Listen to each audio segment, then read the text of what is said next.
Hello বন্ধুরা, আমি শুভ্রনীল চলে এলাম একটা আপডেট নিয়ে, একটা খারাপ খবর নিয়ে, একটা দুঃসংবাদ নিয়ে। আমরা প্রত্যেকেই জানি যে কমান্ডো ছবিটা অনেক দিন ধরে আটকে রয়েছে, হবে হবে করে হচ্ছে না। প্রত্যেক বছরই শুনি বিভিন্ন সময় থেকে শুটিং চালু হবে, কখনো শুনি 2023-এর ডিসেম্বর মাস থেকে বা নভেম্বর মাস থেকে। 2024 এই সময় চলে এলো, এই সময় আবার শুনেছিলাম যে 2025 থেকে শুটিং শুরু হবে। তো আমরা বিভিন্ন সময় এগুলো শুনতে থাকি, মানে ধূমকেতুর মতন আর কি। তো ছবিটা ফাইনালি শোনাও যায় যে দেবদা হয়তো দায়িত্ব নিয়ে কিছুটা শুরু করে শেষ করবেন, কিন্তু আপাতত এই মুহূর্তে যা মনে হচ্ছে ছবিটা আসার চান্স মোটামুটি শেষ হয়ে গেল 90%।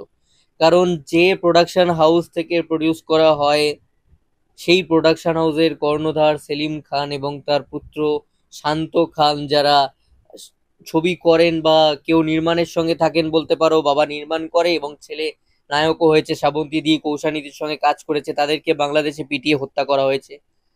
তো সেলিম খান, সাপলা মিডিয়া, যে প্রোডাকশন হাউস থেকে কমান্ডো ছবিটা আসছিল, সেই সাপলা মিডিয়ার কর্ণধার সেলিম খান, ওনাকে পিটিয়ে হত্যা করা হয়েছে বাংলাদেশে।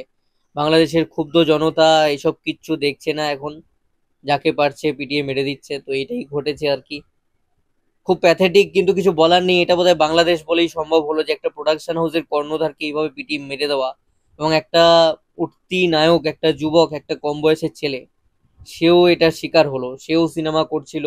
তো এটা প্রচন্ড প্যাথেটিক, এবং অবশ্যই এপার বাংলায় বসে দেবদার ছবিটার জন্য অনেক এক্সাইটেড। লাস্ট এরকম মাস একটা ছবি করা হয়েছিল কমান্ডো ছবিটা, যেটা টিজার দেখে সত্যি আমরা খুশি হয়েছিলাম যারা দেব ফ্যানরা। সেই ছবিটার এখন পুরোপুরি অনিশ্চয়তা হয়ে গেল আর কি। অনিশ্চিত আমরা বলতে পারি, এই ছবিটা আসার চান্স মোটামুটি 90% আর নেই। এবার দেবদার হাতে কিছুটা ছিল, দেবদা যদি সেই জায়গা থেকে দায়িত্ব নিয়ে স্টোরি জানে বা মেকিং বা কিছু নিশ্চয়ই থাকবে। দেবদার প্রোডাকশন হাউস মাঝে শুনেছিলাম যে যুক্ত হয়ে ছবিটা আনবে, নিজেরা দায়িত্ব নিয়ে প্রডিউস করবে কিছু চেঞ্জেস করে। সেটা যদি করতে পারে তাহলে আমরা ভবিষ্যতে অবশ্যই কমান্ডো ছবিটা দেখতে পাবো।